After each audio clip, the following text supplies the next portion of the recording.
બનાસકાંઠાથી ડીસા નગરપાલિકાનો વહીવટ છેલ્લા કેટલાય સમયથી ચર્ચામાં જોવા મળી રહ્યું છે। ત્યારે ડીસામાં નગરપાલિકાના પ્રમુખે સભ્ય તેમજ પ્રમુખ પદેથી રાજીનામું આપતા રાજકારણમાં ગરમાવો જોવા મળ્યો હતો। ડીસા નગરપાલિકાના પ્રમુખ સંગીતાબેન દવે વોર્ડ નંબર 3 માંથી ચૂંટણી લડી વિજય બન્યા હતા।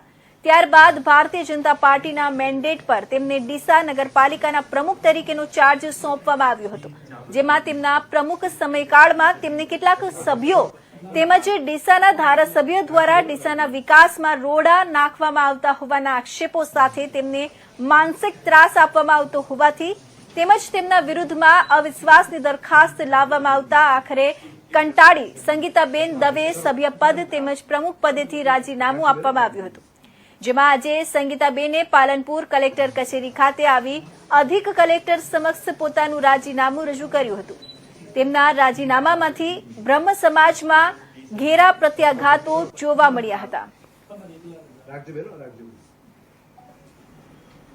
મારા સમાજના આગેવાનો સાથે રાખીને ડીસાના નગરપાલિકાના પ્રમુખ તરીકેનો અને વોર્ડ નંબર 3નો ડીસાના વોર્ડ નંબર 3નો સદસ્ય તરીકેનું પણ હું આજે રાજીનામું ડીસા નગરપાલિકામાં જ્યારથી મેં ચાર્જ સંભાળ્યો છે ત્યારથી આજ સુધી મને કંઈ કામ કરવા ડીસાના વિકાસ માટેનું કંઈ કામ કરવા દેતા નથી અને મને એક મહિલા તરીકે મને ધારાસભ્યશ્રી અને એમના મળતિયા કોર્પોરેટ તરીકે મને ખૂબ જ ત્રાસ આપવામાં આવે છે।